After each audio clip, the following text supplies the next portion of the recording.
The Forgotten Folk are often viewed as eccentric, inquisitive, and the engineers of Faerun. With no great wars under their belts and little to no impact on the overall history of Toril, the gnomes have slipped under the radar for centuries. Welcome back, friends, I'm Rogue, and today we're going to be taking a peek at the Gnomes of Baldur's Gate 3. There are 3 subraces of gnome in BG3, and although I usually begin these videos with what racial traits are shared amongst the race, the gnomes have very few similarities apart from their size, dark vision, which allows them to venture into the darker places of the realm, and a cunning that seems to be their most famous racial trait.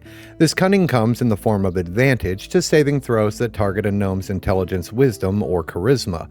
Traditionally, gnomes are known for their keen intellect, but with the racial ability score rules of Baldur's Gate 3 offering the +2 and +1 to any ability score of the player's choice, they now have a much wider spectrum of choice when it comes to what class could best suit any particular gnome. The gnome race as a whole isn't truly famous for much, although they are the leading inventors of black powder and are often viewed as eccentric crafters and illusionists.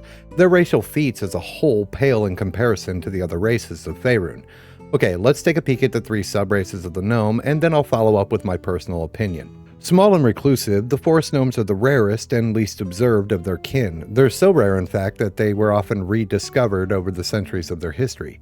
Due to this reclusive nature, they are traditionally trapped in an age of primitive life, though they tend to live comfortable lives as hunters and gatherers, living off the vast forests they call home. Traditionally, these gnomes only rarely become adventurers when there's a greater threat that looms over their forest and threatens the sanctity of their peaceful lives. Forest gnomes in Baldur's Gate 3 receive Speak with Animals as a spell, allowing them to commune with nature on a more even playing field, and allows the gnome to utilize the eyes and ears of the forest to their advantage. With the curiousness of a child and a love for fun and enjoyment, the rock gnome is what one could consider the common gnome. They are the widest spread of their kin and can be found in a variety of walks of life. Rock gnomes can be found all over Toril. They tend to gather in small towns and often find larger cities to be overwhelming.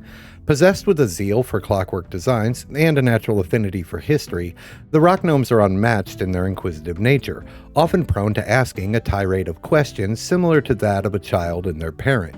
This thirst for knowledge grants them the Artificer's lore trait, which allows rock gnomes to add their proficiency bonus twice to all history checks. Also known as the Svirfneblin, these are the Underdark cousins of the forest and rock gnomes. The Underdark is often referred to as Faerun's largest dungeon, and like most dungeons, it's full of hostile dangers that would love to end a gnome's journey in the blink of an eye. This ever-looming threat has trained the Svirfneblin in the art of stealth. This comes in the form of stone camouflage, granting deep gnomes advantage on all stealth checks. They are also possessed of superior dark vision, allowing them to see further than their surface kin in the lightless realms of Faerun. And that's it, the Gnomes of Baldur's Gate 3. Now, bear in mind that my opinion has very little to do with Baldur's Gate 3 and is more focused on the gnomes as a fantasy race for Faerun.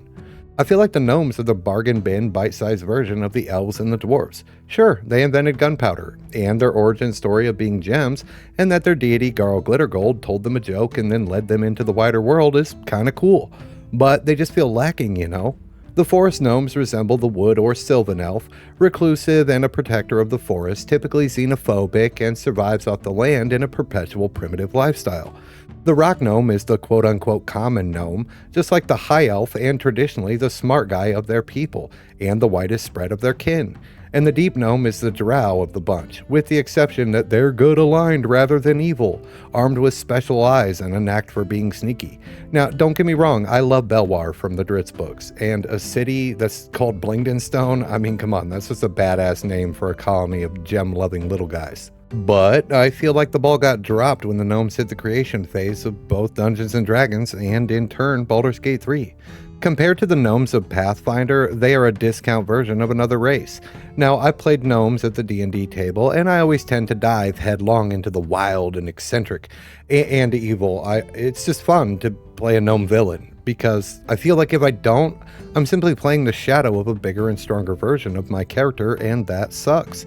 I feel like all fantasy races should be able to stand on their own merit without going, huh, you're just like the drow, but you're happy. Okay, I'm going to leave it at that. Let me know what you guys think about the gnomes in the comments, and if you played a really cool gnome character in D&D, or you plan one for Baldur's Gate 3, tell me about them. And just like that, we have arrived at the end of the video, man. And for that, thank you.